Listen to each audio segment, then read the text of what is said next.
Good afternoon. It's a great pleasure to be able to say to you, welcome to Cabal Vision HD, the new official Blood Bowl TV. Hi everyone, I'm the Sage and you're watching a quick guide to Underworld. Underworld are a very interesting team. They're a mashup of Skaven on the one hand and Goblins on the other, plus mutations on everyone. And that means you can make a very low team value kill squad, but it also means that you can do some really fun stuff that you normally wouldn't see with mutations. The Underworld roster allows you to pick a single Troll, 2 Storm Vermin, 2 Skaven Throwers, 2 Skaven Lime Rats, and your Lineman positional is actually the Goblin. All of these are the same as their base positional in their original race, except with added mutation access on normal rolls. The Underworld Troll is exactly like the Troll on the Goblin team, or on the Orc team, which means it has movement 4, strength 5, agility 1, armor 9. It also has Loner, Always Hungry, Mighty Blow, Really Stupid, Regeneration and Throw Teammate.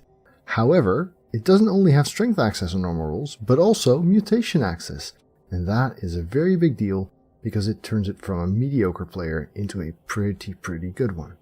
The Underworld Storm Vermin or Skaven Blitzer is the same as on the Skaven team, which means movement 7, strength 3, agility 3, armor 8 and block. However, it also has a new skill, Animosity. And Animosity means that Skaven players on the Underworld team need to succeed on a 2+ roll in order to give the ball to any player who is not a Skaven. So they're kind of racist. The other big difference is, like everyone else on the Underworld team, they have not only general and strength access, but also mutation access on normal rolls, which is really good for a Storm Vermin. The Underworld Thrower is again just like the Skaven Thrower, so movement 7, strength 3, agility 3 and armor 7. He starts off with Pass and Sure Hands, he has Animosity, which is going to bother you a lot. He gets general and passing access, and of course mutation access because it's an Underworld player. The Underworld Lime Rat, the Skaven Lineman, is actually not a lineman because you can only have 2 of them. They have a stat line of 7337, they start off with Animosity, which kinda sucks, but they do have general and mutation access, giving you many more options than a normal Lime Rat would. The Underworld Goblin, your lineman positional, has a stat line of 6237, it starts off with Right Stuff and Dodge and Stunty.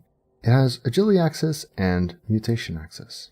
For a starting roster, I'd recommend starting with the Troll, both Storm Vermin, only a single Thrower, both Linemen, and then filling up with Goblins up to 13 players, because with armor 7 you're going to need a bit of a bench. Now this leaves you enough money to get both an Apothecary and 3 rerolls. Now the rerolls are pretty expensive. You could opt to drop the Apothecary and then replace one of the Goblins with the second Thrower, but I don't think that's really good value, because you're paying for a second Sure Hands and a second Pass, and you're missing out on a Dodge player, which is better early on when your opponent doesn't have tackle yet.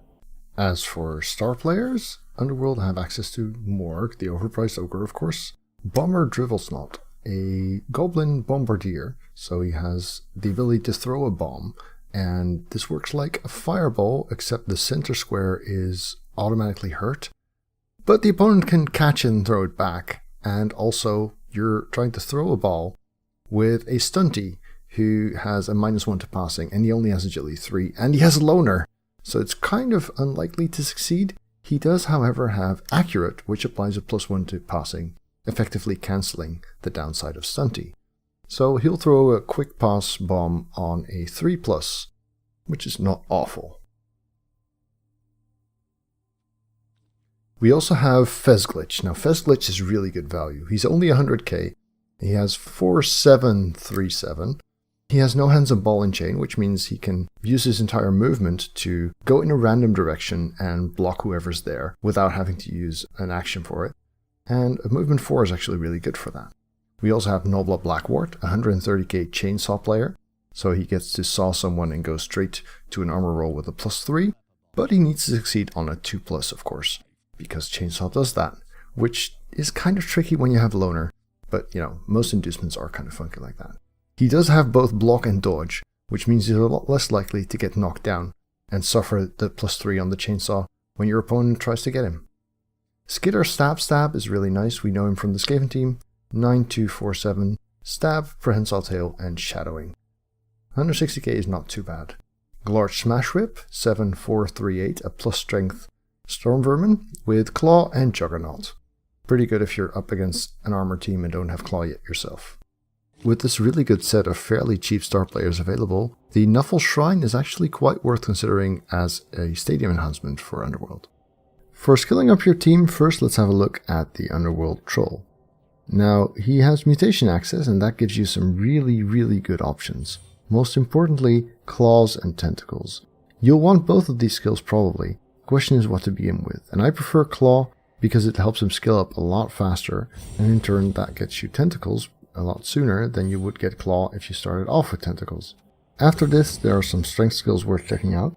Guard is pretty crucial on a weak team like Underworld, but Stand Firm synergizes very well with tentacles, and I could see someone opting to take Stand Firm before Guard. These are the 4 base skills that you really want on your Underworld Troll. Hopefully at some point you'll also be rolling doubles, and you'll really want block for that one. Although Pro isn't that bad either. The players that you'll want most of your star player points on are the Blitzers or Storm Vermin. Mighty Blow is an obvious first choice, and Claw and Piling On really finish the basic kill stack. I wouldn't start off both of them like this, but this is a really good way to speed up his development. After that, you could consider Guard, but really, 2 things that are really good as well are Horns, so that you can blitz with Strength 4, and Tackle to really finish up the entire kill build. On your second Storm Vermin, I'd recommend a slightly different skill order. I'd still start out with Mighty Blow, but you could even pick Tackle first. This guy is going to kill the squishy players, the dodge ones, skinks, gutter runners, elves, stuff like that. You'll also want to pick up Guard because the other Storm Vermin, the Clawpome, is going to need help taking down the bigger targets, and you'll probably want to pick up Claw at some point as well. For your thrower, it might be very tempting to start off with mutations, but I would actually have a look at Leader first because your rerolls are 70k and it's only 20k on the thrower. After that, I'd still get Block just because of its basic value and also in preventing getting sacked. As for mutations, the 2 that mostly come to mind are Extra Arms and 2 Heads. These let you pick up and dodge as if you had Agility 4, and Accurate might also be a decent option for your actual roll in passing. If you get a doubles, you'll definitely want dodge on this guy. Synergizes nicely with 2 Heads as well. Add on Accurate and you've got a finished player. Legendary level, only 1 doubles. For your Underworld Line Rat, the first skill you'll probably want to pick up is Wrestle. Now, in addition to that, Tackle or Horns are really good, and those would be my second and third option. And just these 3 skills already makes him a formidable backfield sweeper. He can take down any rogue ball carrier trying to run past you. If you get a doubles, Mighty Blow is actually quite worthwhile because it's synergized with Tackle and with Horns, and of course you can get Claw on a normal roll as well. You might also want to make one of your Line Rats a Surfer, because your Storm Vermin have such great skill options that you'll probably never get around to Frenzy. And with Horns, you can make quite a decent Surfer with just Block, Frenzy, and Horns. Another skill you'll probably want on the team is Kick, and the Line Rat is the best player to give it to. For your Underworld Goblins, the main skill you'll want to look at is 2 Heads. Taking your 3+ dodge and turning it into a 2+ dodge, which ignores tackle zones, is just too good to pass up, and this will be the first normal roll you'll probably pick on every Goblin. Now, once you've got a 2 Heads Goblin, who can go anywhere on a 2+, it might be interesting to make him a Specialist Retriever. So what you can do is, for instance, give him Big Hand, which lets you ignore tackle zones on the pickup, or after that, Extra Arms, which turns your 3+ pickup into a 2+ pickup. If you have all 3 of those skills, granted, that's a lot to ask for an Armor 7 Stunty player, but if you do get him to 31 star player points and you have 2 Heads, Extra Arms, and Big Hand, you have a player who can go anywhere and pick up any ball. That's really cool. And it's all normal rolls. Of course, you're going to need someone to actually get that ball on the ground, which makes Strip Ball potentially an interesting pick for a Goblin. Because of course they have access to Horns, which means they blitz a Strength 3, and 2 Heads, which means they can blitz into a cage on only a 2+ again. The combination of these 2 players is already enough to get the ball on the ground and into your possession, without needing that much in terms of special rolls. If you have an Underworld Goblin who's lucky enough to get doubles for his first skill, I would give it Dirty Player. This will get you a really cheap Fowler, and you really don't want to pick Dirty Player later on, because your player will be more expensive when he gets sent off. Gameplay wise, Underworld really depend on how you've built your team in terms of how you'll wind up playing them.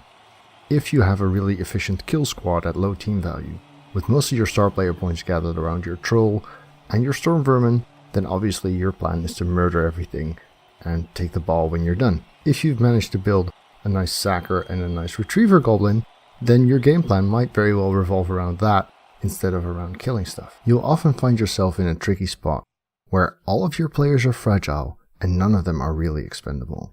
Your goblins start off as expendable though, and you might want to keep some fodder around and only skill 1 or 2 of them for specialist roles. Be sure to make good use of your troll's tentacles on the one hand and your goblin's 2 heads on the other hand, because those are really key features in how to play your game.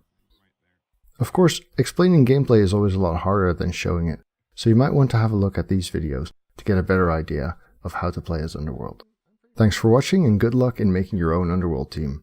If you enjoyed this video, remember to hit the thumbs up button, and of course if you'd like more Blood Bowl 2 content, then do subscribe to the channel, and I'll see you next time.